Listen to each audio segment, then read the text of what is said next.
আমরা সবাই জানি বেলাল রাদিয়াল্লাহু তাআলা আনহু। বেলাল রাদিয়াল্লাহু তাআলা আনহুকে তার কণ্ঠস্বর মিষ্টি ছিল, উনি আযান দিতেন। এই বেলাল রাদিয়াল্লাহু তাআলা আনহুকে মক্কার কাফেরেরা কষ্ট দিত, আযাব দিত, আর বলতো ইসলাম থেকে ফিরে এসো, ইসলাম ত্যাগ করে দাও, ছেড়ে দাও। ওনার মুখে একটাই শব্দ ছিল, আহাদ আহাদ, আমার আল্লাহ এক, আমার আল্লাহ এক, এই ঈমান ছাড়া যাবে না। তার মানে মুমিনের জীবনে সবচেয়ে দামি, সবচেয়ে গুরুত্বপূর্ণ জিনিস হচ্ছে ঈমান। এই ঈমানকে কিভাবে আমরা বাঁচাবো, এই কয়েকটা পয়েন্টে কথা বলো, প্রত্যেক মানুষের দরকার। কানে তো অনেক কথা শুনলাম, এই ঈমানকে যদি বাঁচাতে পারি, উনি ঈমানকে বাঁচাবার জন্য সব কষ্ট বরদাস্ত করেছিলেন যে আমি এই দুনিয়া থেকে বিদায় হয়ে যাব। এই বেলালের মতো মানুষ শতটা যদি চলে যায়, চলে যাক, বরদাস্ত করে নেব, কিন্তু ঈমান ছাড়া হয়ে বিদায় হব না।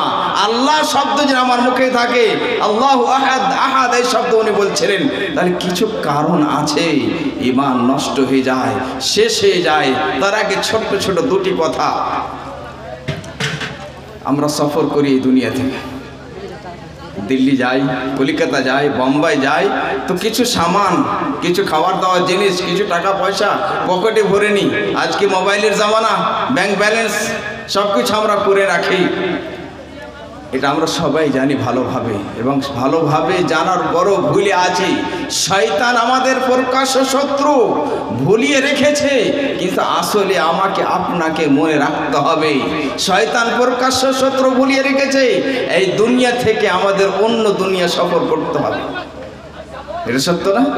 সত্য। অনেক যুবক চলে গেল অ্যাক্সিডেন্ট হয়ে, আর কিছু হয়ে। আপনি মনে মনে ভাবছেন মা খালা যে আমি কয়েকদিন আরও থাকবো না, এই দুনিয়া থেকে আমাদেরকে সফর করতে হবে। তাহলে এই দুনিয়া থেকে যে আমরা সফর করব অন্য দুনিয়াতে, তাহলে এই সফরের রাস্তার জন্য সম্পদ কি করলেন, কি সফরের জন্য টাকা জমা করেছেন? এই সফরের জন্য কিছু টাকা সঞ্চয় করতে হবে, কিছু সম্পদ বেঁধে যেতে হবে। সেটা হচ্ছে আল্লাহর পথে খরচ করা। মসজিদ আল্লাহর ঘর, এই মসজিদ আল্লাহর কাছে সবচেয়ে প্রিয় জায়গা। এই মসজিদে আপনি দান করে দেন, যার যতটা শক্তি আছে, পাওয়ার আছে, ওই হিসাবে আখিরাতের সফরের জন্য।